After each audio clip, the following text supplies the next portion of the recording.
Thank you. I now give the floor to the representative of Pakistan.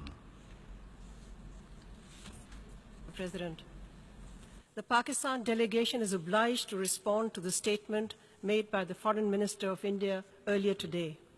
Her statement is a litany of falsehoods about my country and a travesty of facts and history. It only reflects the deceit and hostility of her government towards Pakistan. We reject all the baseless allegations made in that statement. These allegations are designed principally to deflect global attention away from the brutalities being perpetrated by India's over 500,000 occupation force against innocent and unarmed Kashmiri children, women and men in Indian-occupied Jammu and Kashmir. Their call for freedom has been met with characteristic Indian brutality. During the last 2.5 months, over 100 innocent Kashmiris have been killed, hundreds blinded, and thousands injured by Indian bullets and pellets, including infants, children, women, and men. This is the worst form of state terrorism, a war crime that India has continued to perpetrate in the situation of foreign occupation in Jammu and Kashmir for the past many decades. Pakistan demands a full and impartial investigation of these Indian atrocities and massive human rights violations in Kashmir.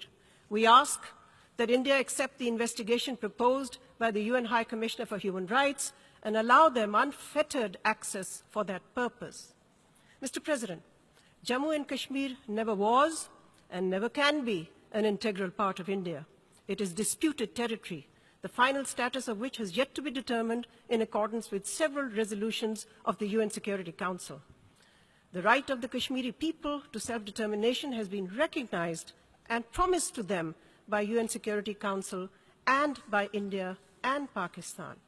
For 70 years, India has prevented the Kashmiris through force and fraud from exercising this right and holding the UN-supervised plebiscite to enable the Kashmiris to determine their political destiny. The struggle of the Kashmiri people for self-determination is a legitimate struggle, and they have the right to receive moral and political support from the international community. Mr. President, the attack on the Indian Army base in Uri, particularly its timing, has all the hallmarks of an operation designed to divert attention from India's atrocities in occupied Jammu and Kashmir. The international community is well aware that several such incidents have been staged in the past to serve India's tactical and propaganda objectives.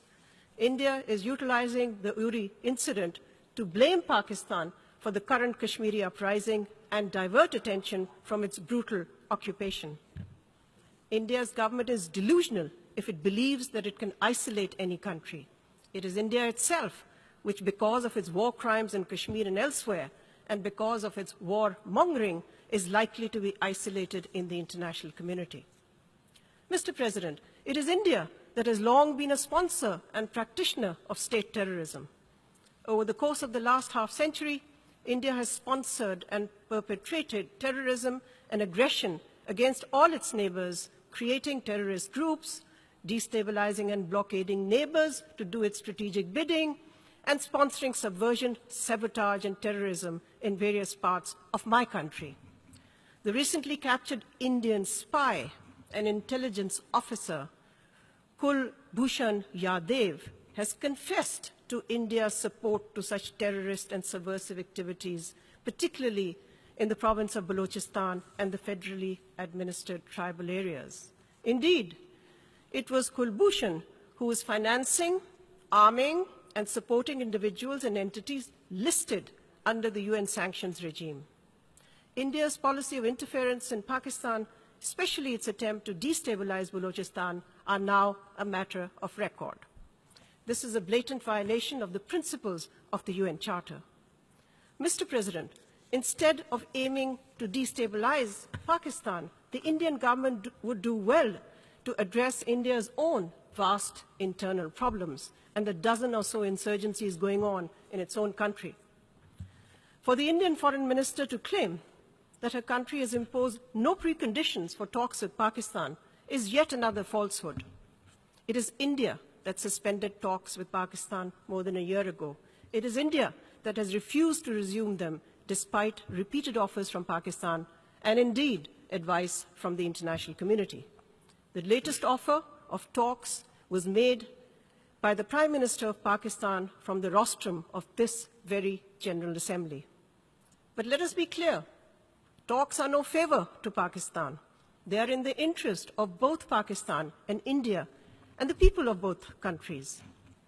Let me reiterate that Pakistan is ready and willing for serious and result-oriented talks with India, especially to resolve the outstanding core dispute of Jammu and Kashmir, which is imperative for durable peace in our region. Thank you, Mr. President. Thank you.